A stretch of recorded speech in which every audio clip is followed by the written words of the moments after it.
أعوذ بالله من الشيطان الرجيم بسم الله الرحمن الرحيم وصلى الله على سيدنا محمد وعلى آله وصحبه وسلم تسليما ولا حول ولا قوة إلا بالله العلي العظيم. Alhamdulillah. Who studied Ibn Ashur before? Anybody else? Ibn Ashur has 3 sections. We'll start with the section on juristic principles. But before I do that, just a few things about who's actually practicing. Is everybody consider themselves Maliki? Everybody? Yeah.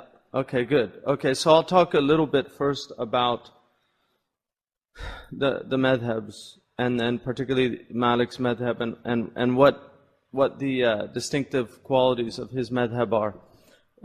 First of all, the basis of the religion is obviously revelation. So the Prophet ﷺ had a revelation which wasn't just the Quran, because he said, "Utitul Quran wa mithluhu." I was given the Quran and I was given the likes of the Quran, which is the Sunnah or his. Generally, the ulama use Sunnah and Hadith to be synonymous, but the Malikis actually differentiate between Sunnah and Hadith. They don't consider the Hadith Sunnah, so to speak. The Sunnah is specifically practice, and some of the practice was transmitted through practice. It wasn't transmitted through Hadith. So Imam Malik, the practice of the people of Medina, he considered it to be Sunnah, even though there wasn't a Hadith necessarily relating it. I'll give you an example. There's a Hadith in which the Prophet ﷺ prohibited fasting on Friday. But Imam Malik found the people in Medina, the ulama of Medina, fasting on Friday. So he said, I'm not going to take one hadith, an isolated hadith, and leave the actions of the ulama of this city, because they were doing this in front of the Sahaba, and they probably took it from the Sahaba, and the Sahaba didn't say, oh, the Prophet said don't fast. So if there was a solitary hadith, and there weren't a lot of people that related it, Imam Malik just did not consider, because the hadith, there's a vast number of hadith, and many of the hadith are not, they have no application at all. And there's a lot of fabricated hadith. The potential for a hadith to enter into the corpus, even if it has a sound matan, is still not real high, but it's there. The probability is there, and it's actually a reasonable probability. It's not an outrageous probability. So that's why there's a great rigor in how the fuqaha look at the hadith. The fuqaha have a completely different attitude towards the hadith that the muhaddithun have. And Abu Hanifa radiallahu anhu is a good example of that, where he rejected many absolutely verified sound hadiths because they went against certain principles. And this is where the nuanced understanding of the fuqaha really comes into confrontation with the simplistic understanding of people that preach the book and the sunnah. You know, there's certain people now, there's always been that strain historically in the Muslim community, but there are people who say we should just follow the book and the sunnah. As if somehow these previous people weren't doing that. They were doing something else. But when you get into the deeper you study this, the more you realize that not only were they following the book and the sunnah, but following the book and the sunnah is not as simple as it would outwardly appear, especially in light of language and the multiple possibilities for meaning and how meaning is interpreted in language, and also the fact that there are contradictory hadiths, which the Muslims have never denied, and there are abrogated hadiths, there are abrogating hadiths, and then there are questions that arose that different fuqaha resolve them in different ways. Does a mutawatir hadith abrogate a verse in the Quran, for instance? So, what is the relationship to the Quran and the Sunnah? These are all problems that were examined early on in the community's history. So when you look at the schools Certain schools arose very early on. Ibn Abbas radiallahu anhu, it was known if people wanted an easy fatwa, they went to Ibn Abbas. If they wanted a hard fatwa, they went to Ibn Umar radiallahu anhu. So even in Medina, there was an acknowledgement of different approaches to the text. Ibn Abbas reflects more the Bani Hashim approach, and Ibn Umar reflects more his father's approach, Umar ibn al-Khattab. The Prophet ﷺ said, if there was a prophet after me, it would have been Umar radiallahu anhu. So, and he also said that if Umar took a path, Shaitan would take another path. Umar is the only one that had what are called the muwafaqat, where he was of the opinion of something, and then the revelation would actually affirm his opinion. And in a few instances, it actually confirmed his opinion in contradistinction to the Prophet's opinion about something, from taking the advice of the Sahaba. The Prophet listened to them, and then he took the advice, and Umar radiallahu anhu's advice turned out to be in accordance with the revelation. So, a lot of people now, unfortunately, view the madhabs as that they're somehow not following the book and the sunnah. And so they call people to directly going back to the sources. And the problem with that, the central problem is this. In order to access the source material, you have to have a vast amount of ancillary knowledge. If you don't have that knowledge, you're just not going to be able to study these sources. The first criterion is just Arabic mastery. And Arabic mastery doesn't mean you speak Arabic or that you can read or write Arabic. Arabic mastery takes many, many years, and even today it's questionable whether anybody could really master the Arabic in the way that it was mastered in that early period, because they were in direct contact with people that understood these things immediately. So Imam Fairuz Abadi said, and many of the scholars of grammar say, لا يحيط بالعربية إلا نبي. Nobody will encompass the Arabic language except a prophet. And nobody, even some of the ulama of language said that nobody in the history of Islam has ever claimed to know all of Arabic. Nobody's ever made that claim in the history of Islam, to actually know all of Arabic. So the language is vast. There are many, many points. There's a lot of differences of opinion about prepositions in the Quran, what prepositions mean. And I'll give you a couple of examples to show you just about how they arrive at different things. One of them is, there's a hadith that the Prophet ﷺ said, whoever fasts Ramadan and then follows it up, atba'uhu, with 6 days of Shawwal, right? So people know that, right? It's a good thing to fast 6 days of Shawwal. What he said, min Shawwal, and used min in the hadith that Ibn Majah relates.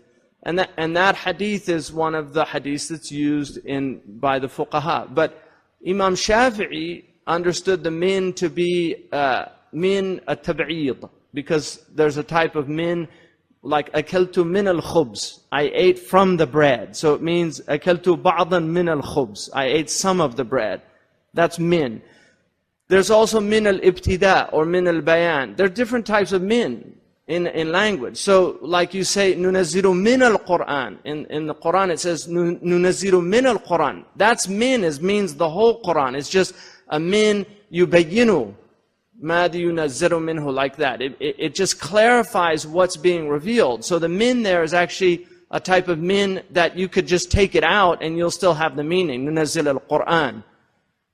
Then you have like min al-ibtida. Ataytu min Makkata. I came from Mecca. These are all different types of one preposition in Arabic. And so in that hadith, Imam Shafi'i said that it was tab'id. The min was tab'id. And so you had to fast in Shawwal. Imam Malik said the min is for ibtida. It means beginning with Shawwal. Whoever follows up 6 days beginning in Shawwal. If they follow up Ramadan with 6 days, then they, then they get then they get the reward as if they fasted the whole year. So that's an example where the imams are looking at the identical nas, the same nas. That's called a nas. They're looking at the same nas and they come to different conclusions. Completely. One says you can fast any time during the year and you get that reward. The other says no, you have to fast specifically in that month. Those are two valid opinions. Now, this went on with many, many things in the Sharia. There are many examples of this, about these very subtle linguistic differences. For instance, in the Quran it says biru'usikum, when it says that you famsahu biru'usikum, like wipe your heads. The ba there, according to Imam Shafi'i, was ba of tab'id. Right? It meant the ba of part of something, partitive. So Imam Shafi'i said you could just do a little bit based on his linguistic understanding. Imam Malik said laysa min al-arabiyya ba'a tab'id. You know, there's no ba'a tab'id in Arabic. That was his opinion. But Imam Shafi'i was a master of Arabic, so his opinion's as valid as Imam Malik in that, because they're at the same level in terms of their ijtihad. So Imam Malik said the ba there is za'ida. It's an extra ba, which there are many examples of that in the Arabic language. So Imam Malik said it meant you have to wipe the whole head, not part of the head. That's an example, same text, different conclusion. So who do you follow? Well, on a lot of these things, they have equal authority. Now there are other ones where it would appear one opinion is stronger than the other. But generally, the madhabs, because of the human nature, each madhab will consider their opinion to be stronger than the other. That's human nature, and that's where you can get into stupidity. There's no doubt about that. That's where the madhabs can become like tribes or clans or gangs. You know, and that has happened historically, but that's a human problem. It's not a problem of the madhabs per se. That's just a human problem. So to blame that on the madhabs, as opposed to blaming on a human nature, is like claiming that religion is the cause of all wars. When in the 20th century, all the wars were fought over secularity. So man just needs certain set of circumstances to find an excuse to go to war. So you can't blame war on any specific thing. You blame war on human nature. You don't blame war on, he said that, that's why we went to war. That's not why you went to war. You know, we didn't go to war in Iraq for oil. But that's what people say. You know, we went to war in Iraq, this country did, there's human nature, greed, whatever the reasons are. But essentially, human nature is the problem. And that's why within the madhabs, human nature is the problem. So you can't blame the madhab for the problems that have arisen that involve the madhab. And that's why the uqala, the people of understanding, don't have that. So, you know, there was a time when certain scholars, and this is what, they use these arguments against madhab. There was a time when certain scholars in the Hanafi madhab said that you couldn't marry a Shafi'i woman. Right? The Hanafis couldn't marry. Why? Because they said, they're not certain about their faith. Right? Or vice versa. The Shafi'is, they're not certain about their faith. And that happened. There's people that had that opinion. That's not a madhab problem. That wasn't Hanafis and Shafi'is. That was Maturidis and Ash'aris. Right? Because the Maturidis, to them, faith is a hal of a person, and with the Ash'aris, it's more of a maqam. In other words, the Maturidis believe that you can be a believer and then leave faith. Whereas the Ash'aris say no, faith is, even if you're in a state of disbelief, you're a believer with God. And that's why you can say, if somebody says, are you a believer? You say, I'm a believer, insha'Allah. Well, the Maturidis say that's doubt. You're doubting your faith. It's just semantics, because he's not doubting his faith. He's just doubting whether or not he'll die with that faith. He doesn't know.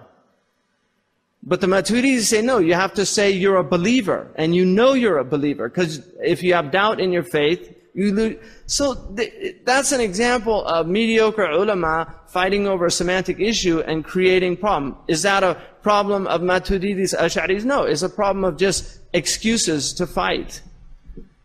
And that's why you can't take a lot of these things seriously. Personally, I can't take them seriously. I mean, most of this stuff is just human folly. And you have to be like the man in the, when you have a projector in the old days when I was growing up, in the movies, you had a man sitting in the back, you could see him, right, running the projector. Now it's all computerized, but in those days you had a man in the back, and he was always reading a book during the movie, right? He wasn't entertained, because he'd seen the movie so many times. And that, in essence, is what you have to get with human nature, is just like, this is a rerun. These are just reruns. They're uninteresting. So all this fighting and, he's a bid'i and he's a... People have been doing this for 1,400 years. At a certain point, you just have to see it as an uninteresting scenario. Like, I've seen this movie before, or I've read about it before. It's just not interesting. And people that get caught up in these things, it's what's in their hearts. It's because they're enjoying it. It's exciting, and, people get excited about fitna. And they get energy that they didn't have normally. Like, they don't have the energy to do good, but when it comes to fitna, they'll start staying up late at night and, writing their blogs and doing... It's just amazing the type of energy that people get. So, in terms of the madhabs, they formulated early. Imam Malik's madhab he does not consider himself the originator of the Maliki madhab. He sees himself as somebody in a tradition, and the tradition is the school of Medina. That's why Ibn Abd al-Barr calls his book the Fiqh of Ahl al-Medina, the Fiqh of the people of Medina. He doesn't call it Maliki Fiqh, because Imam Malik is the central... he is the central proponent of that school, but he is not the founder of the school, nor is he, nor does he see himself as that. So now, Imam Shafi'i radiallahu anhu is more the founder of his school, because his methodology and his approach, even though it was also he's in the line of his teachers, but he broke with Imam Malik on certain issues. And Imam Shafi'i, who becomes mujtahid mutlaq, and it's not permissible for somebody like that to follow a teacher blindly. That he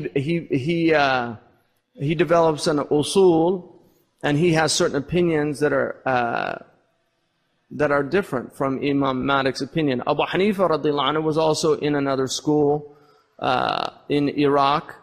His teachers relied a lot on the intellect. They weren't Mu'tazilite in their approach, but they really recognized the central role of intellect in interpreting the what's called naql, what's transmitted. And then Ahmad ibn Hanbal, who some of the early ulama did not consider him actually even to be an independent school, although the Hanbalis argue vociferously against that opinion. Many of the early people did not consider the Hanbali school to be a school of fiqh, because Imam Ahmad's central role was as a collector of hadith, and his musnad has over 30,000. He was a masterful collector of hadith. His fiqh opinions are very diverse. So, unlike the other schools, there are a lot of different opinions in the Hanbali madhab from the Imam himself. And so it's hard for the Hanbalis to actually determine what was the Imam's actual opinion on that subject. Imam Tabari, his house was attacked by Hanbalis because he said publicly that he did not consider the Hanbali school to be a school of fiqh. But it is a school of fiqh. It's the smallest of the four. And then you have another school called the Zahiri school from Abu Dawud al-Zahiri, who was a Persian faqih, and his school spreads in several places. he rejected qiyas, which is analogical reasoning, and his school spread, particularly in Andalusia, for a period of time, and then it died out in the 8th century, and hasn't. There have been attempts to revive it. There's people that are attracted to it today, a minority of people, but it's a dead madhab. Now, the reason why madhabs are living traditions is because they're handed down. You know, tradition is, traditare is what's handed down. And that is what naqal means, you know, anquluhu, like you transmit something to another person, you carry it. And the Prophet ﷺ indicated that in a hadith in which he said, sallallahu alayhi wa sallam, يحمل هذا الدين من كل قرن عدوله ينفون عنه تحريف الغالين وانتحال المبطلين وتأويل الجاهلين. That this knowledge will be carried, يحمل, right? It will be carried in every generation by upright people. You know, udul, people of adala. And the udul are people that they don't have any kaba'ir and they're not known to have constant saghair. That's the definition of adrun in hadith, is somebody who nobody has ever heard that he did any major wrong actions, and the minor wrong actions, there's nothing that he would do repeatedly. So he's not a backbiter. Even though backbiting, there's a khilaf. You know, some say it's a kabira, but kabira, the dominant opinion is it has a had punishment related to it if it doesn't have a had, with the exception of certain sins that were clarified, of being so enormous there wasn't a had punishment for it, like somebody who gives false testimony, things like that. Yamin ghamus, somebody who swears a false oath. So the udul are the people that carry this religion, and they transmit it. And the transmission does not mean that it is a dead thing. So when people say that, you know, you follow the Maliki madhab, and people say, oh, well, Malik didn't get everything right. You know, there were hadiths he didn't know. This is an argument that you hear. They say, oh, there's hadith he didn't know. First of all, the likelihood of those 4 men not knowing all of the hadith that relate to actual ahkam is highly unlikely. Because one, there were not a lot of hadith that relate to ahkam. 2, these were very vibrant intellectual societies, and there were scholars who were teaching. Imam Malik had over 600 scholars from the Tabi'een in the city of Medina. So the likelihood of him not coming across hadiths that related to ahkam is just highly unlikely. Imam Shafi'i studied with Imam Malik. Imam Abu Hanifa knew Imam Malik. He knew his opinions. Imam Malik knew the opinions of Abu Hanifa. I mean, literally, he knew what his opinions were. So that idea is not a strong idea. But even if, granted, they didn't know. Let's say they didn't know. Maybe they didn't know 10, 20%. Even Imam Malik refused to allow Mansur, Abu Ja'far, to force his opinions on the ummah, because he said the Sahaba spread out and there's hadiths maybe they didn't reach us, and people also are following what they're used to, and you shouldn't impose foreign opinions on people that are following something they were used to. So Imam Malik rejected the idea of having his madhab become the madhab of all of the community. But Imam Malik radiallahu anhu, his madhab was a madhab of hadith. I mean, he has opinion, but he was a madhab of athar and of hadith. And so he knew all of these hadiths, but, and this is the important thing to remember, the madhab of Imam Malik is a collected, it is a corpus of knowledge that has been collected, has been codified, and has been reviewed over and over again for centuries. There's still Maliki scholars, and Shaykh Abdullah bin Bay is an example of that, that are examining the source material and coming to their own conclusions. So the madhabs, these four madhabs, have never been static.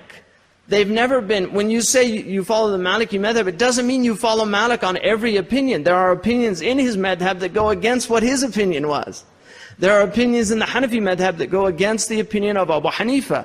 There are opinions in the Shafi'i madhab that go against the opinion of Imam Shafi'i, because their followers followed their methodology and said, well, according to his methodology, this is a stronger proof. There are also followers in the Maliki madhab that differed with Imam Malik about certain points that he made. So even though they're Maliki, they don't necessarily agree with all the conclusions that Imam Malik came to about certain things. So, but what emerges is what's called two principles. There's three words that you should know: mashhur, rajih, and da'if. Mashhur is what the majority of the Maliki scholars, and these are the mujtahidun, either mujtahidun muqayyadun, mujtahidun, there's different types of ijtihad in the madhab, but they are the mujtahidun of the madhab, and it is when the majority of them argue a point, it's called mashhur in the madhab. It's called mashhur. And that is what, if you are a muqallid, if you're somebody who hasn't achieved a level of ijtihad, it's what the madhab demands that you follow, unless you have within the madhab certain conditions or circumstances that enable you to go to a different opinion, and that's done by a mufti within the madhab who can determine that for you. The second is called the rajih. The rajih is the preponderant opinion, so it's ma qawiya daliluhu. It's where there's a stronger proof. Most of the ulama of the madhab they kind of reject that distinction. But there are muhaqqiqun in the madhab, great scholars in the madhab, that will argue that even though this is the dominant opinion, the proof is against them. They will argue that. And there are some people that take that and there's some people that don't. So you'll find that. But it's a strong opinion. There's no doubt. And the qabl and the sadal are examples of that, and I'll go into that when I get it. But there are those that argue that the qabl is the rajih, the sadal is the marjuh, but the sadal is mashhur.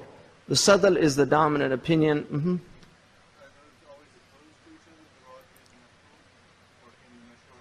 Well, the people of mashhur would argue that the mashhur is the rajih. So you know, and generally that's what they will argue, that this is the rajih, is the mashhur, that they're synonymous. But in the books there's a clear distinction, although sometimes they are used in shuruh synonymously. So, and that's why these books, if you don't study them with teachers, they're really complicated.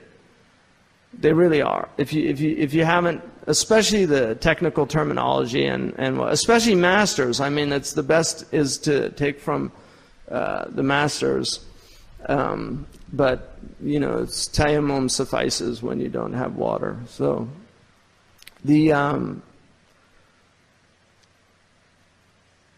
now just a few things about the madhab. Imam Malik was born outside of Medina, near Khaybar, but he spent his entire life in Medina. His father was from Dhu Asbah, which is a Yemeni tribe. They were actually kings of Yemen.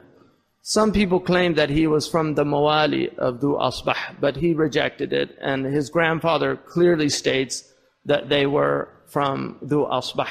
And الناس مؤمنون على أنسابهم. People should be trusted about their ansab. الطعن في الأنساب is fisq. To challenge people's lineage is fisq in the deen. You should not challenge people's lineage unless there's a clear proof. Somebody's claiming something and it's clearly fabricated. But otherwise, if it's something where people, you know, it's just opinions, you believe the people about their lineage. His mother, Aliyah, was a Taymiyah, so he's related to Abu Bakr as-Siddiq through his maternal side of the family. They're Siddiqiyun. And he was very, very brilliant early on, but his mother should be credited with a lot of Imam Malik's tawfiq. She used to, when he was a little boy, she used to wrap him in a turban. She would actually tie his turban and send him to his teachers. And when she sent him to Ibn Hormuz, she said, take from his patience before you take from his knowledge. So she understood that part of the purpose of studying was not just information, it was actually about character. That's a very important point. And he had brilliant teachers. Rabi'a was one of his teachers, Ibn Hormuz, Zuhri. He was beloved by his teachers. He also, one of the unique things about Malik is most of his teachers became his students, even his great teachers. Most of his teachers ended up actually taking from him. And by the time he was 17, he was giving fatwa. And he said, I only gave fatwa after being permitted to do so by 40, and in a riwayah 70, muhannak, people that wore the ulama used to wear the turban with a part of the turban under the neck. It's called tahniq. You see it in the Sahara Desert. They still do that. Most places they don't. But the ulama of Medina did that, and he said, I only gave fatwa after 40 of the muhannakun. The ulama of Medina considered me to be worthy of giving fatwa.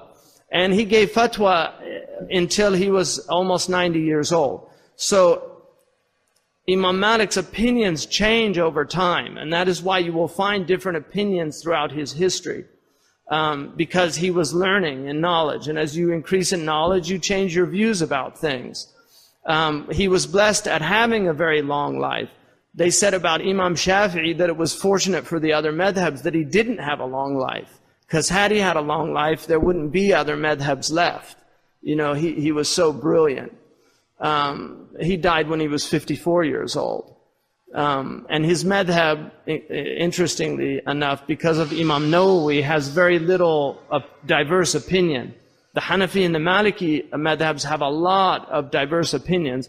They were also ruling madhabs.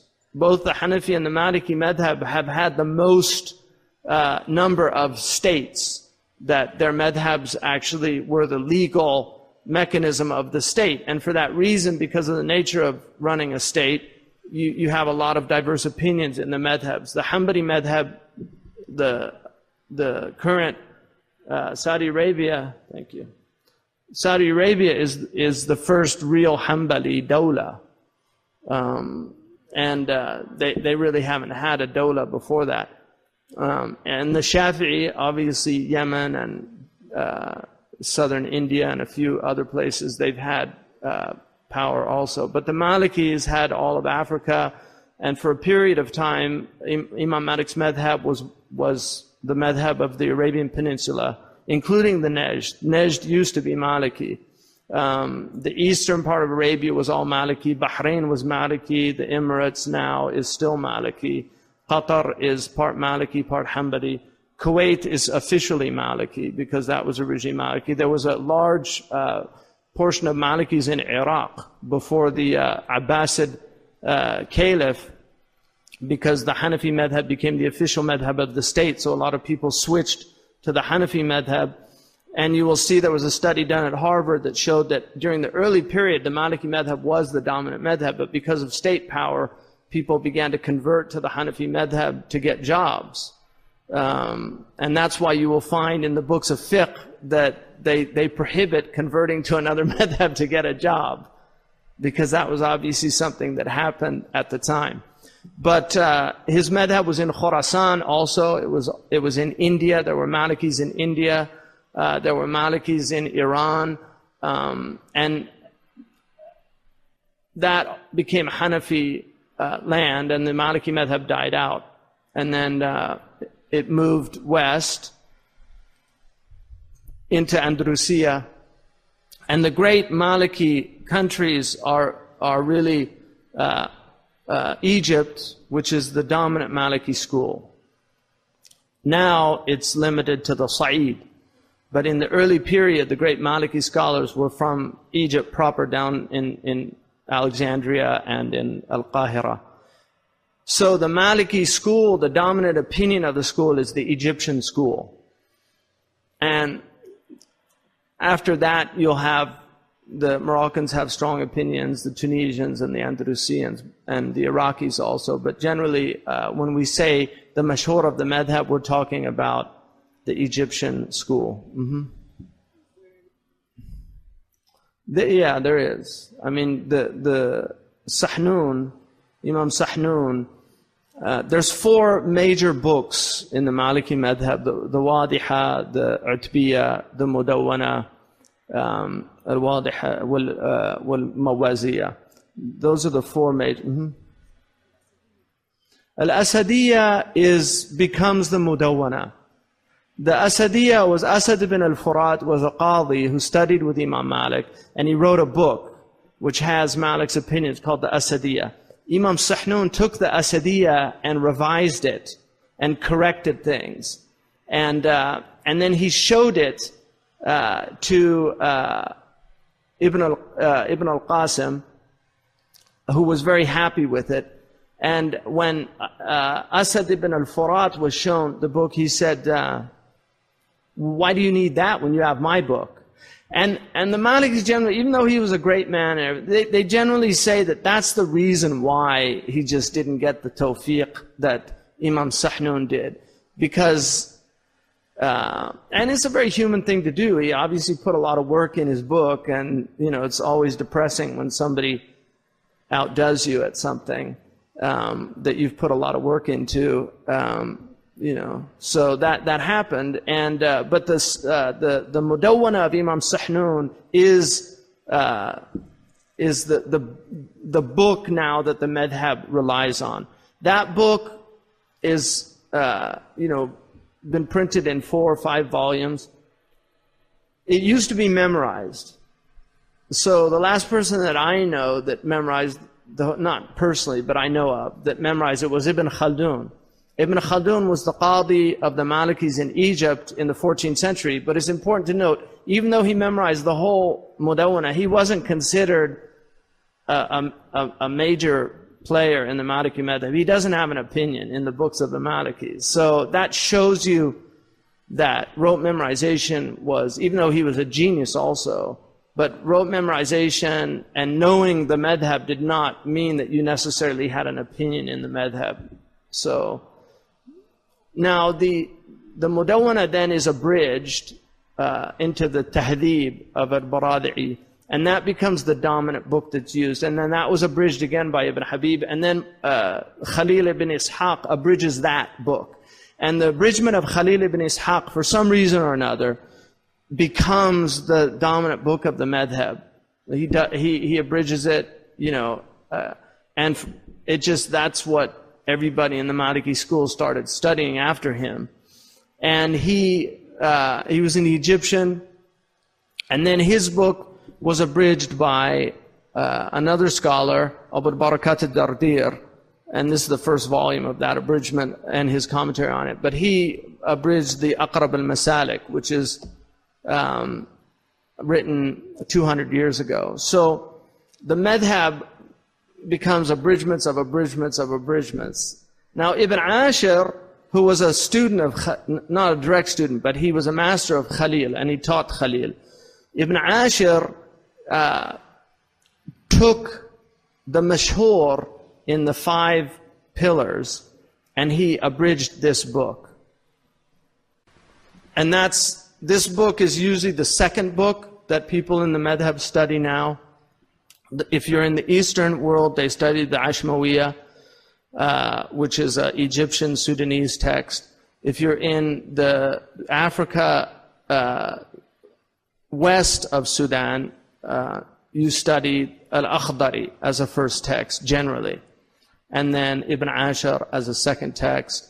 The Risala of Ibn Abi Zayd, sometimes the Izziyah, depends on where you are. The Risala as a third intermediate text, which is similar to Shaykh Nuh's Shafi'i text of the reliance of the traveler. The Risala is an intermediate text in fiqh, written by Ibn Abi Zayd al-Qayrawani, who was a brilliant 4th century Maliki scholar who was known as the Little Malik. because of his knowledge of the madhab. And then the final book that's studied today is Khalil, generally. And then if you go into Qada, they study the Tuhfa of Ibn al-Asim, Tuhfat al-Ahkam. So that's the madhab today. But the primary sources and people that master those basic sources, that go on to, like somebody like Shaykh Abdullah bin Bayya, who becomes a master jurist, will study the Ummahats. When you study the Ummahats, you get into vast diversity of opinion. I mean, even in these books, when you study the commentator, you see how much diversity of opinion. The Sharia is very flexible. The Sharia, Fiqh also technically is not Sharia. I mean, Sharia is the hukum of God. The Fiqh is the understanding of the hukum.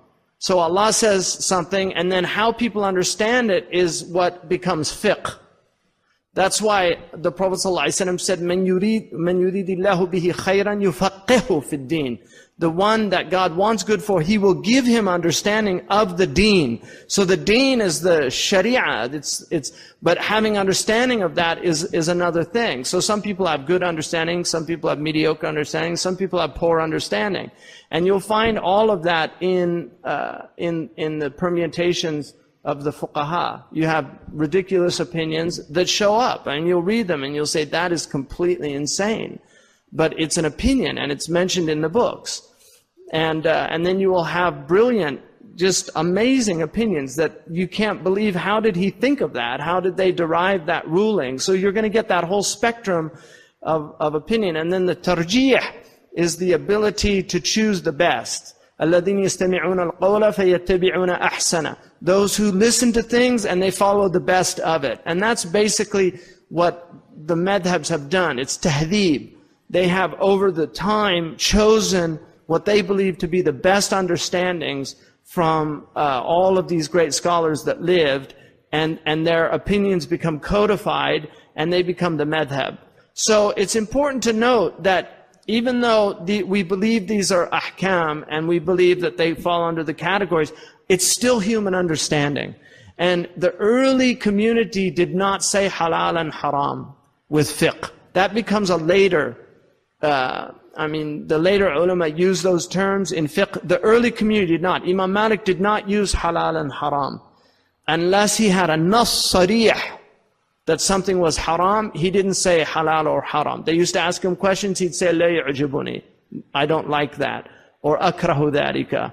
Or ma kana alayhi an-nas. People didn't used to do that. Or la yaf'aluhu illa al-fusaq. Only bad people do that. That's the extent. He would not actually say that's halal or haram, because it was such an enormity to do that. أَتَفْتَرُونَ عَلَى اللَّهِ الْكَذِبَ.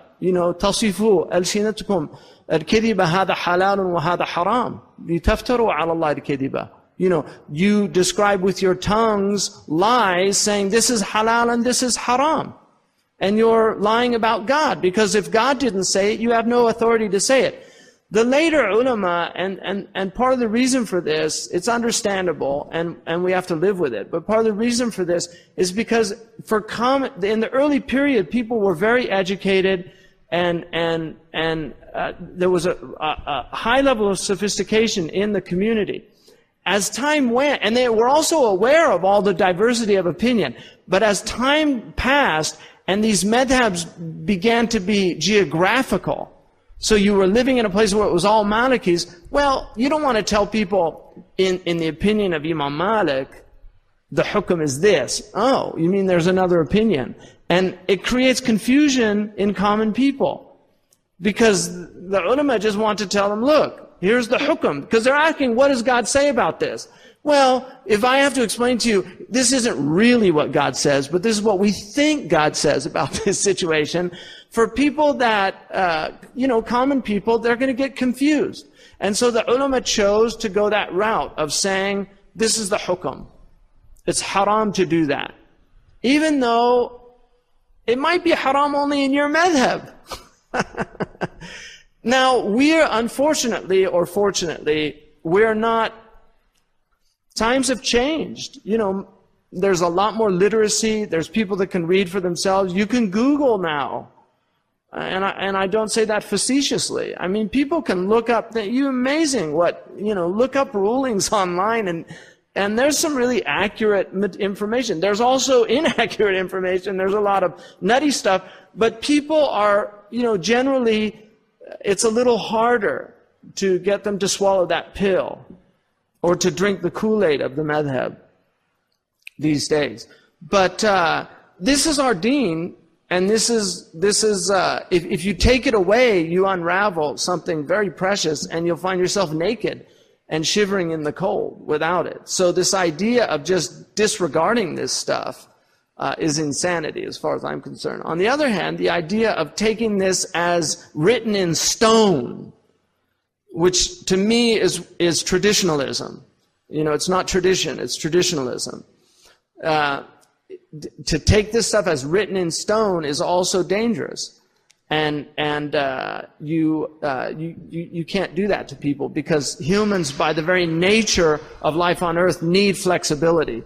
And that's why the usul is there for adaptation and for the ability to be flexible. And so you cannot try to impose a body of work on people without recognizing that conditions sometimes necessitate that you find dispensations for people. Now, the way of the real fuqaha is that they tend to be hard on themselves and easy on other people. And the way of the munafiqun of these traditions is that they're easy on themselves and hard on everybody else. So, and then there's some people that are hard on themselves and hard on everybody else. But the faqih, his role is to be, Ibn Uyayna said, al-fiqhu rukhsatun an thiqa. Fiqh is taking a dispensation of leniency from a trustworthy source. أما التشديد فيحسنه كل أحد. As for being hard and rigid in your opinions, everybody's good at that. Anybody can say it's haram. Anybody can, but real fiqh is facilitating people's affairs. Yuridukum Allah al-yusr. Allah wants ease for you, So that's, is there any questions about any of this that I've gone over? That's certainly a modern view. I mean, traditionally people, in the history of Islam, you won't find any alim of any weight or worth in the last 1100 years that did not have one of the madhabs after his name.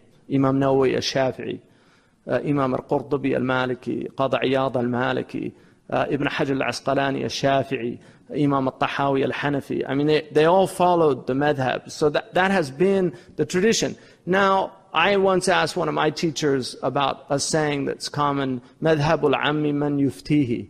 The madhab of common people is whoever gives them fatwa. And he said, هذا صحيح من جانب وباطل من جانب آخر. It's sound from one perspective, it's false from another. It's sound in that if you really don't know anything, then if you go to an authority, you just take what they give you. It doesn't matter what it is. But he said it's not sound in that you should learn your deen.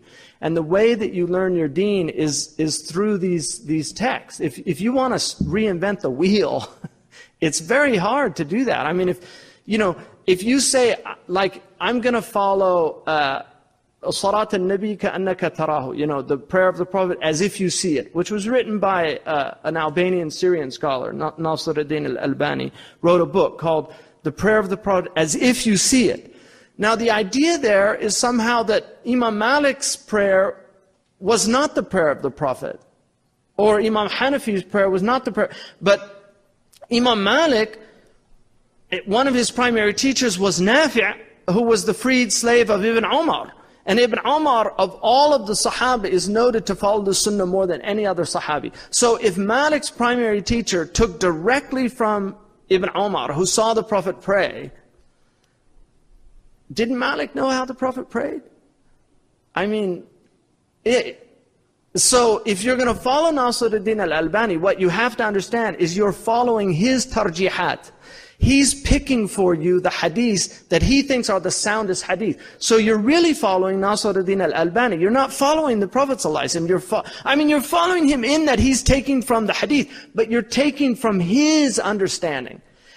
When you take from this, you're taking from thousands of ulama of a school that happens to be named after the man that codified the methodology used to do those tarjihat, to interpret the hadith. Because each of the schools has their interpretive hermeneutic, their means by which they interpret. So you can say that, and the madhabs can be a source of separation. There's no doubt about that. And the idea of and there's some people that do say that, I just want to be a Muslim. And that's true, and we are ultimately that's what we are. Whether we're in the Hanafi class right now or the Maliki class, we're all Muslim.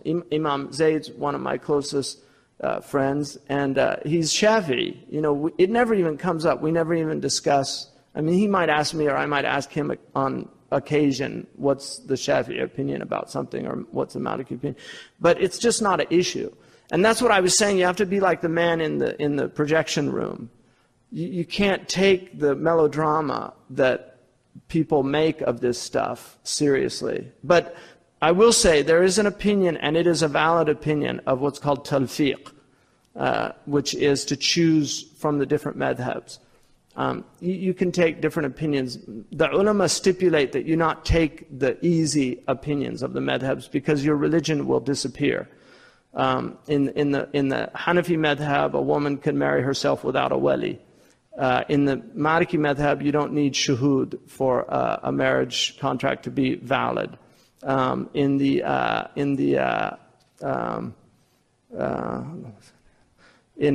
What's that? Yeah. No, Malik has dowry, but there is a madhab. I don't know if it's either the Hanafi or the Hanbali. The dowry doesn't have to be any material thing. You can give a dowry of something like teach them ikhlas, for instance. So in the end, you can have a marriage without marriage if you took from each of the opinions. There's an opinion, that ice does not break the fast in Ramadan. You can find just crazy opinions. One man actually put all the rukhas into one book and brought it to the caliph, and the caliph had him imprisoned. Because he said, you're going to destroy the religion. So, but there's times to follow simple, easier views. If there's real hardship, there's times to follow that. So, there's times if you're a Hanafi and you're going to go on an airplane and, to follow the Shafi'i opinion of joining the prayers in certain situations is reasonable. Because the Hanafis don't join the prayer. But in modern travel, sometimes it becomes very difficult. So to go to another madhab to facilitate that, given that they're both valid opinions, it's not the hukum of Allah that you can't join the prayer. It's the hukum of the Hanafi madhab. Now they will say that's the hukum of Allah in their madhab, but that gets back to what I was telling you before. It's their understanding of the hukum of Allah.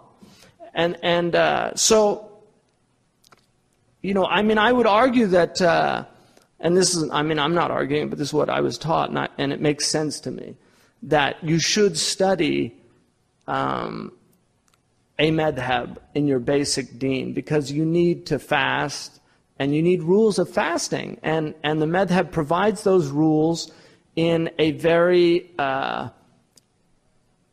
intelligent, systematic way.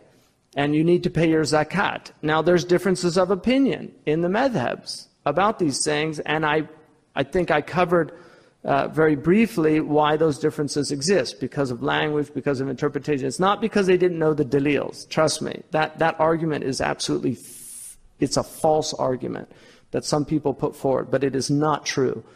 These madhabs have looked at the other madhabs, they know the dalils of the other madhabs, the great ulama knew the opinions of the other schools, and sometimes they actually said, you know what, that opinion makes more sense. So you will find Maliki scholars like Imam al-Lakhmi, who preferred the Shafi'i opinion on certain things. In the Hanafi madhab, if they don't find a valid opinion in their madhab, it's actually in their usul to go to the Maliki madhab and take what the Malikis say. So even within the madhabs, there is a respect of the other madhabs, but they draw different conclusions based on their methodologies. Yes. Hanafi without a wali. No, in Malik, you can, the aqd is valid without the shuhud. There has to be shuhud at a certain point, but the aqd takes place. If the wali does it, then you need to inform. Well, you see, that's the point. If she's a Hanafi, then she could follow that. But if she's not a Hanafi, then it becomes dangerous, because you can the Prophet said, "La nikah liman la waliya lah." You know, there's no nikah for the one that doesn't have a wali. Abu Hanifa understood that to refer to the mushbara, the girl that was still in a state of ijbar. So, in his opinion, if she'd already married, then she could remarry, or if she had إِذَا بَلَغَتْ, you know, if she got to sin al-rushd where you gave her money and she was safe with her money, then that was his opinion. But that's an opinion.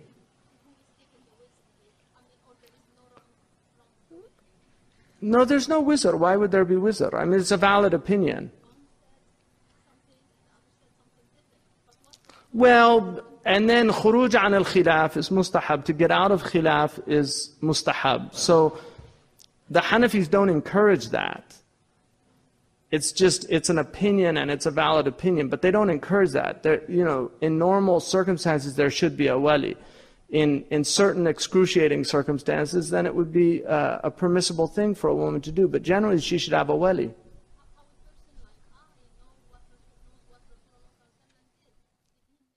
Well, the Prophet ﷺ had dispensation. He didn't need even witnesses, anything.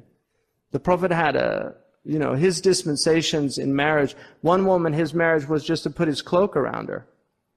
You know, so the Prophet ﷺ, I mean, his practice, his personal practice can't be taken as a means of what we're able to do. Yeah. I mean, the Prophet had dispensations about it. He had dispensations that facilitated his work, but he had dispensations that made it harder too. I mean, the Prophet's, it's not all, I mean, people that think that the Prophet ﷺ, somehow those marriages were like perks or something like that, they were a great burden on him. The marriages, they were not easy. I mean, he had a very difficult time. He had 9 very strong women, and it wasn't easy. And his house often had a lot of difficulty going on. So, but he did what he did, and he did it all based on Allah subhanahu wa ta'ala's permission for him to do what he did. But I mean, I wouldn't encourage somebody to marry without a wali, personally. Yeah. I mean, I think there's a reason why we have that in our religion. And women can be abused very easily, especially if they don't know the man, because you're getting into something that you don't know. You're in love, your father doesn't want you to marry, but you want to marry, and then you end up marrying, but then the marriage could turn into a disaster. I mean, that's very real. And then the wilaya is to protect the woman. The wilaya is there. The wali is the guardian of the woman. And the idea is that in marriages, the woman's in a compromised situation because of the nature of marriage. Money is in the hands of the husband generally, not always, and it's certainly changing in our time. And that's why a lot of these rules need to be re-examined. I would agree with that in light of modern society. I think there's a lot of situations where women are put into problematic situations. For adult women, I mean, I tend to incline towards the Hanafi position personally, because I've seen situations where parents will not let the girl get married, and it has to do with really stupid things, because it's not their cousin, or because they're not a doctor, or because I've seen that in many situations. On the other hand, you don't want to destroy a family, over trying to create another family. So tabni usra wa tahdim usra ukhra. It's kind of a crazy thing to do. I'm studying a text with the Shaykh Yeah, no, I would teach. If you've done the Bab and your family needs to learn that, then by all means teach it, you know. And if you have questions, then you have to ask. I mean, the Prophet Imam Malik radiallahu anhu was asked 40 questions by some people who came from Iraq, and on 36 of them he said, I don't know, la adri. And they were hard questions. And the man just said to him, he said, we came all the way from Iraq to the alim of Medina, because that's what they used to call him. And what do we tell the people when we go back to Iraq? And he said, tell them that you met the alim of Medina, and he said he didn't know. So, you know, that just being able to say, I don't know, or let me check, or, you know, I mean, the people I studied with memorized everything, you know. I don't have that capacity, but those are people I studied with. So it's a lot better to study with somebody like that. But like I said, you know, absence of water, you use tayammum. Yeah. Well, I mean, in America, I think we're a little freer because we don't have the geography of madhab. Like if you're in Pakistan, I wouldn't encourage following the Maliki madhab, because a lot of people in Pakistan are very provincial. And that's true of any area where you have lower levels of education. You go to Egypt. Egypt's very cosmopolitan, so it's a little different. And they've known the madhabs for a long time. But in Pakistan, no. I mean, you know, if you go to Afghanistan and pray a certain way, they don't think your prayer is valid because they've never seen anybody pray like that. Do you see? Yeah. You know what you get when you mix a Shia and a Sunni? Huh? Sushi. Yeah. You know, I would definitely, given the choice, because I studied both the Shia. I mean, I didn't study Shia in depth, but I studied it enough to know. Because for me, you know, I became Muslim. I wasn't born a Muslim, and I wasn't born into a Muslim family. And what interests me is the truth. I'm not interested in rah, you know, this is my ancestors. And so I don't, you know, if the Shia thing appeared to me to be stronger, I would have been a Shia. And during the Iranian Revolution, when I first became Muslim, I got very interested in Tashayyu', like a lot of people, because there was a lot of fervor and things. But, and I believe that the Shia narrative is an alternative narrative. In other words, within the Shia tradition, it makes perfect sense. And that's why it's very hard to convince a Shia of the Sunni positions about things, because within their narrative, they have all their proofs. And that's why the problem's insoluble. It's just not going to be solved. And it's best to leave it alone. I'm totally against like debates and, you know, but for me, the Sunni position differs on one central thing that makes sense to me, and that is about having a good opinion, husn al-dhann, you know, and that's where I feel most comfortable, because the Sahaba made major mistakes. There's no doubt about that. I mean, Muawiyah, you read some of these stories, and it's very clear. And the Sunnis have covered up a lot of this stuff and kind of pretended like it really didn't happen. But if you get into the history of even our scholars, like Imam Tabari, and you read some of this stuff, it's just hard to believe. It's hard to swallow what happened.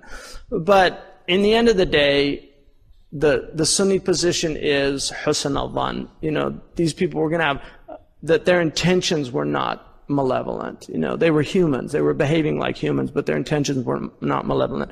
Whereas in the Sunni tradition, they attack the intentions. And that's the real problem for me about them. But if I was coming from that, I mean, I would look at the different schools. I would read like Imam Jibril Haddad's book called The Four Madhabs. And, you know, decide for yourself. I mean, I'm happy with the Hanafi, the Maliki madhab.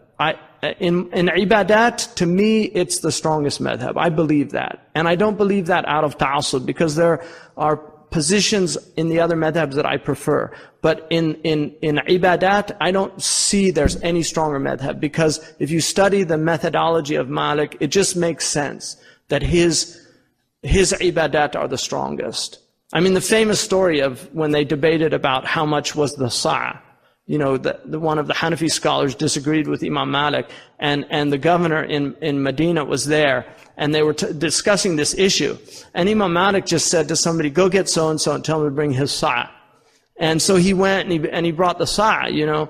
And he said, where did you get that from? He said, I inherited it from my father. And he said, where did he get it from? He said, he inherited from... And he mentioned one of the Sahaba. So, I mean, he actually had the sa' of a Sahabi. And Imam Malik said, I don't really care what the opinions of the Iraqis are. I mean, this is what the Sahaba were measuring their sa' with, and that's what we measure our sa' with.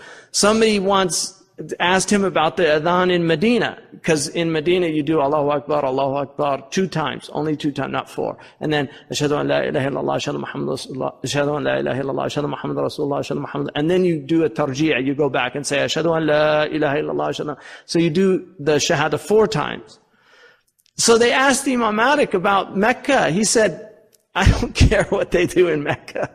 You know, this is what we found the Tabi'een doing, and they found the Sahaba doing, and there were 10,000 of them that died in Medina. So Imam Malik's position about the adhan is, look, this is what they were doing when the Prophet was alive, sallallahu alaihi wasallam, and this is the place he died. In other words, the last practice that he was on is in this place.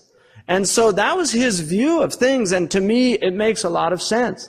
Following the ahadith, there's a lot of contradictory hadiths about that, so, about different things. So, I mean, I have, you know, when we get to sadal, the sadal is not a weak position, you know, leaving the hands at the side. There are very strong proofs for sadal, even though people attack it and is out of ignorance. But if you actually study the dalils for sadal, they're very, very strong, as far as I'm concerned. So, in ibadat, it's a very strong madhab. You know, in the mu'amalat, the Hanafi madhab has a lot of sa'a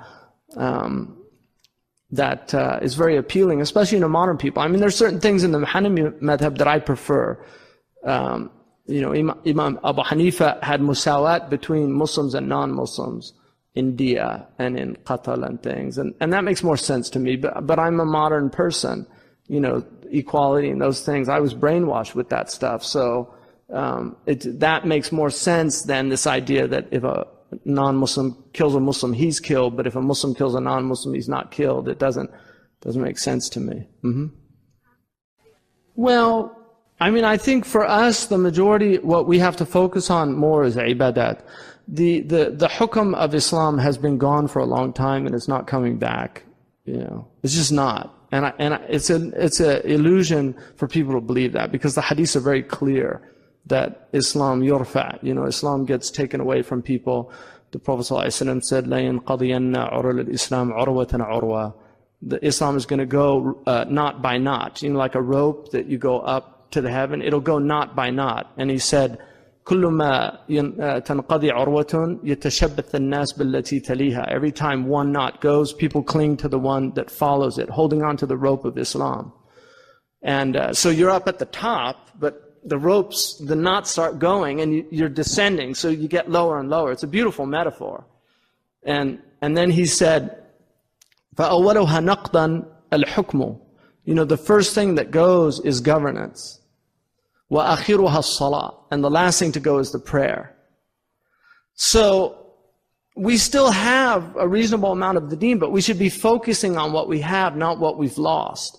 And it doesn't mean you don't learn the rules and things like that of what we've lost, but to obsess about those things and not recognize the primacy of what we have is, I think, foolish. Now, in terms of family law and things like that, I agree. I mean, I think there's a lot of pre-modern things in the books of fiqh that are very problematic today. And that's when you need people of ijtihad. I mean, Shaykh Abdullah bin Bayya, who I trust a lot, you know, ijbar is part of the Sharia. Like a father can impose marriage on the son or the daughter, right? And they can even marry them when they're babies, legally. So, but he says ijbar is inappropriate in the West. and I agree, and I think increasingly it's inappropriate in the Muslim countries because, women's status has changed considerably, and arranged marriages, which tended to work in very primitive societies and pre-modern societies, they tended to work, and there are many people who have their grandmothers were in, seriously, just ask people, most people's grandmothers were in arranged marriages, and the marriage worked out. Maybe it didn't work out all the time, but generally it worked out. But now it's very hard for a woman, like, what, you're going to tell me who I'm going to marry? It's hard for modern women to even swallow that idea. But it's in the books of fiqh. So how do we deal with that? And that's a case where I would say you go back to the spirit of the Sharia and the fact that the Prophet ﷺ, the woman that came to the Prophet and said, my father wants me to marry this man and I don't want to marry him, and who's right? He said, you're right. And then she said, okay. And then she said, well, I'm going to marry him anyway. And she said, I just wanted the women to see that we have rights here. So her whole point was she was fine with the marriage, but she just wanted to assert the fact that she didn't have to marry somebody she didn't want to marry. And that's a sound hadith.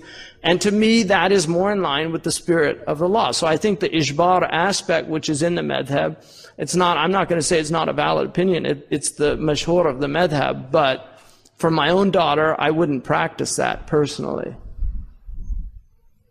Does that make sense? Oh.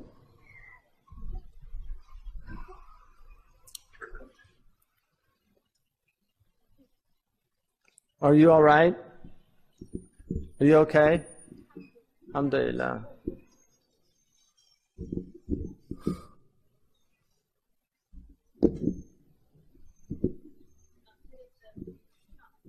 Yeah. I'm glad it didn't fall on me. Then I would have thought it was a sign for disagreeing with Ishbar.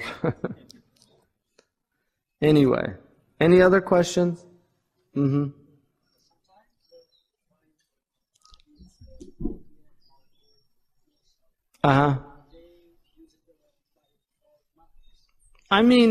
There's no hadiths that are mawdu' that they used. Imam Malik took mursal. He accepted marasil. And what's interesting about Imam Malik's marasil is they've all been proven to be marfu'.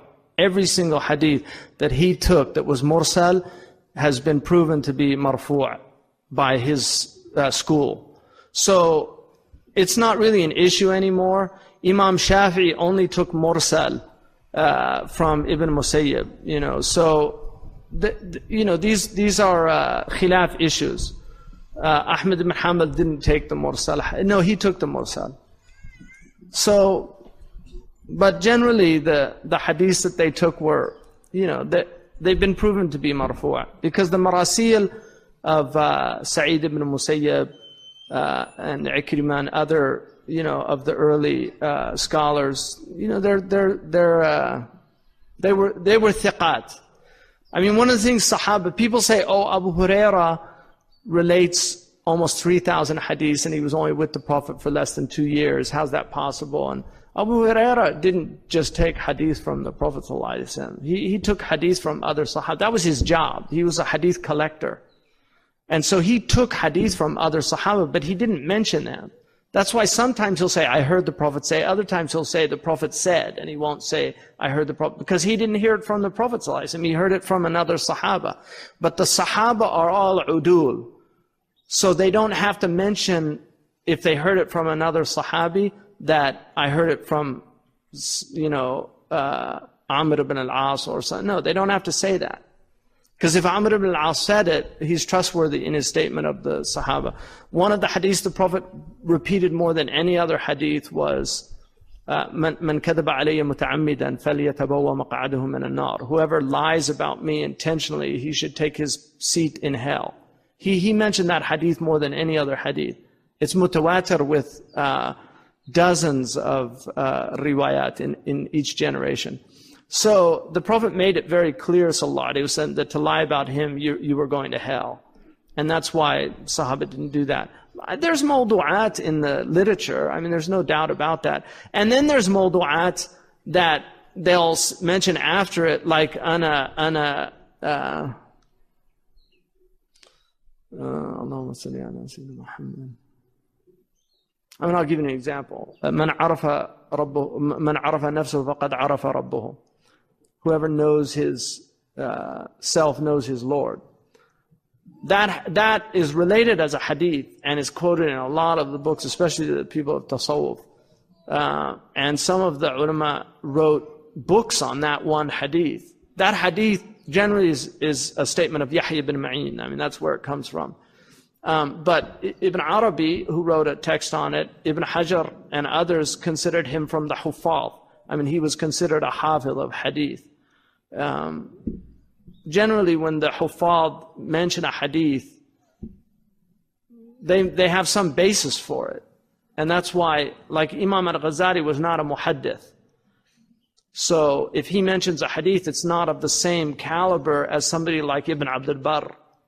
Ibn Abd al-Barr mentions a hadith in his Jami' al-Ilm. He mentions the hadith,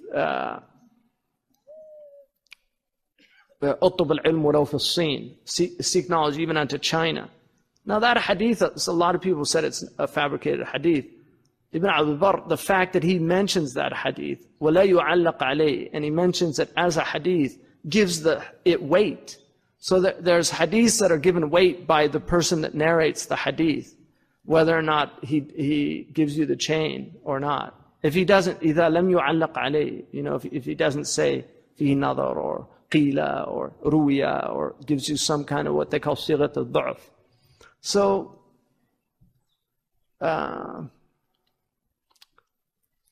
generally, like I said, these madhabs have been so worked.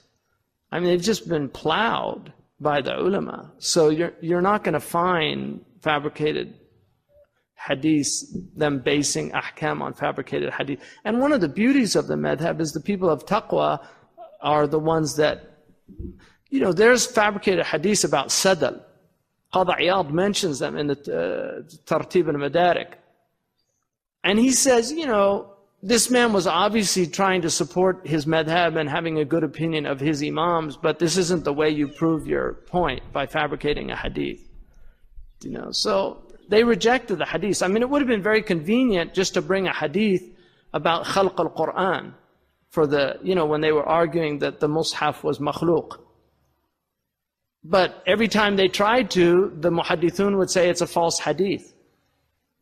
Even if they were mu'tazilite, because taqwa necessitates rejecting something that's false, even if it supports your opinion. And that's the way the ulama were. They were very, very adamant about that. And that's why it's amazing that you don't find these the traditions filled with false hadith to support their opinions. It'd be nice if they could just buttress up their opinions with the hadith. I mean, it wouldn't be nice, but I'm saying, if the religion wasn't based on that, it would have been very easy to do that. But they didn't do that. They were very rigorous about what they allowed to get through, even if it didn't support their position. And that's why you have hadiths that are mentioned by the Malikis. Like, for instance, Imam Malik considered the Fajr to be Salat al-Wusta, right? The hadith in al-Bukhari states that it's Asr. And Imam Malik knew that hadith. But he preferred the opinion of Ibn Abbas and of Imam Ali, because he's saying Ibn Abbas was tarjuman al-Quran. He's the interpreter of the Quran. قُومُوا لِلَّهِ قَانِتِينَ. حَافِظُوا عَلَى صَلَاتِكُمْ وَصَلَاةُ الْوُسْطَى. Guard your prayer and the middle prayer. وَقُومُوا لِلَّهِ قَانِتِينَ. The qunut is in the Fajr prayer. And so that's how he interpreted it. Some of the Maliks would say al-rajih is that it's al-asr, because the dalil is stronger. But the mashhur is that it's fajr. So that's an example of where they could have pulled out a hadith out of their hat that supported their position that it was al-fajr, but they didn't do it because they had taqwa.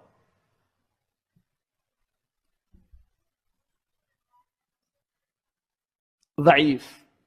Da'if is an opinion that is not mashhur or rajih, even though da'if opinions can be actually very strong. So if it's extremely da'if, then it's just like Ibn Ayman in the Maliki madhab says that it's valid for women to lead the prayer for other women.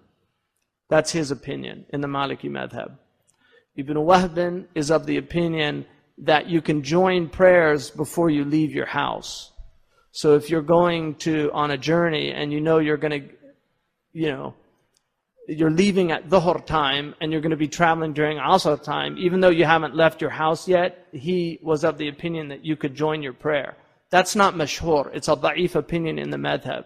But it's a strong opinion in that Ibn Wahb is not a weak,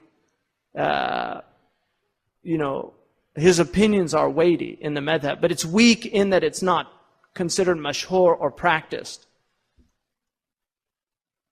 In the Utbiyah, they permit killing monks and things like that. That's just like thrown out. It's not even considered. In war, because the hadith's very clear. But that opinion's there. So it's just not given any weight at all. But it's mentioned as an opinion.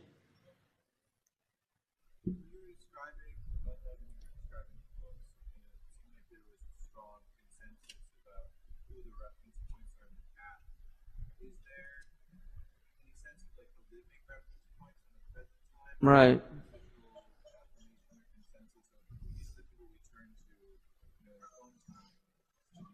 Yeah. Yeah, no, that's it's a really good question. I mean, generally, tradition, the power of tradition is in the past more than the present. I mean, that's part of why tradition is so compelling, is because the giants of the past are so vast. When you read somebody like Ibn al-Qasim or Imam Sahnun and what they knew and the level of taqwa and what they suffered for their beliefs and things like that, it's hard to find compelling contemporary models for those people. In terms of, there's definitely some very solid Maliki scholars today. Sadiq al-Ghiryani in Libya is a very strong Maliki scholar. He has a lot of tarjihat. I'll give you an example of one of his tarjihat that I agree with. In the Maliki madhab, it's an obligation for a woman to pay for a woman's medicine. Her cosmetics. The husband has to pay for her cosmetics, but he doesn't have to pay for her medicine. Now, that probably made sense when medicine wasn't very effective. So, but today, I don't know. I prefer his opinion about that it's an obligation. That's an example of a modern scholar who's, because Islam is a lot of Islam is common sense.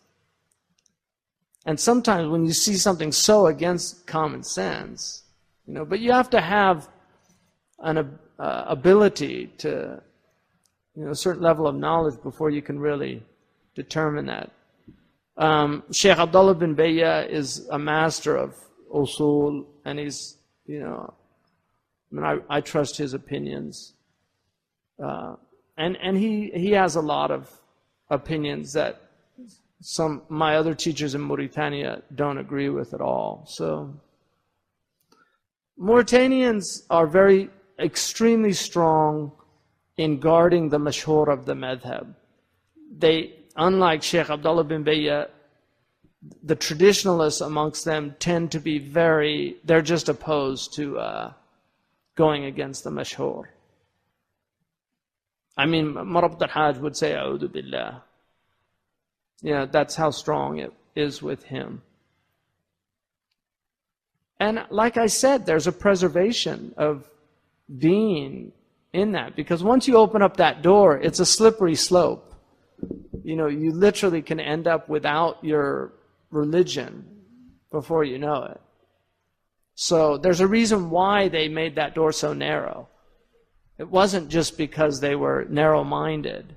They really recognized the danger of opening it up. But we're living in a time, it's really challenged the Islamic tradition more than any other time. I mean, this is a very difficult time. And we need creative thinkers, but we also need people that have that intellectual ability to master something, and we don't have enough people like that have done the work or even have the talent. You know, people have different gifts, but we need people that are single-mindedly legal. Like we need fuqaha, people that's all they want to do. We need that. Like lawyers, we have lawyers. And it takes several years to really master this tradition in any one of the madhabs.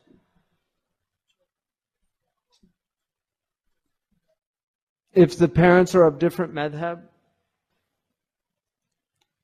yeah, that's I mean, generally, you know, the father, it's his deen and his madhab that is mu'tabar. Like he has the right to raise his children.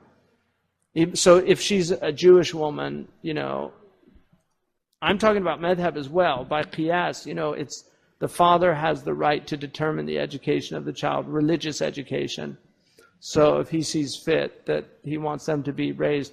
On the other hand, Hani she was a great scholar from Egypt, and she had 4 sons. She raised one Maliki, one Shafi'i, one Hanafi, and one Hanbali. So maybe you could switch, you know, one learns the one madhab, the other learns the other. Yeah. But those things are things to think about when you first get married. People tend not to think about them, but they can become issues.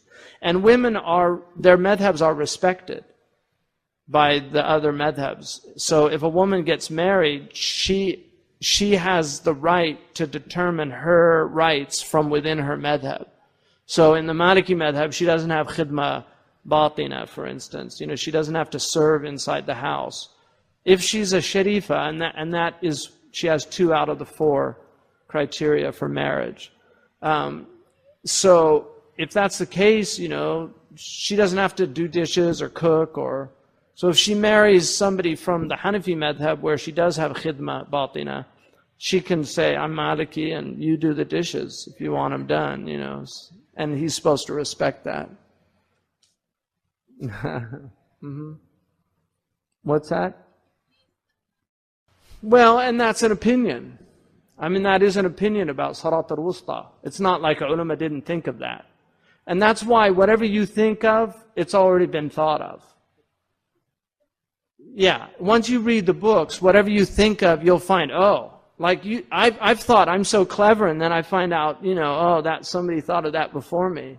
So there's, you know, people that, if it's reasonable to you, it was reasonable to somebody else before you. Yeah. So that was an opinion. I mean, that they're all wusta. Imam Malik said the Fajr was wusta between the 2 night prayers, Maghrib and Isha, and the 2 day prayers, Dhuhr and Asr. That's one of his proofs. It's also the most difficult of the prayers generally. And that's why it was emphasized, because the Quran emphasizes things that are important and easily lost. So most people, it's easy for them to pray the other prayers. But Fajr, because you're sleeping, it's a harder prayer to perform. Any other questions? So, how much more time do we have? We're done? Is it lunchtime? Is that what they have to go to? Yeah, okay. So tomorrow we'll start on the text, but I hope that was useful, inshallah.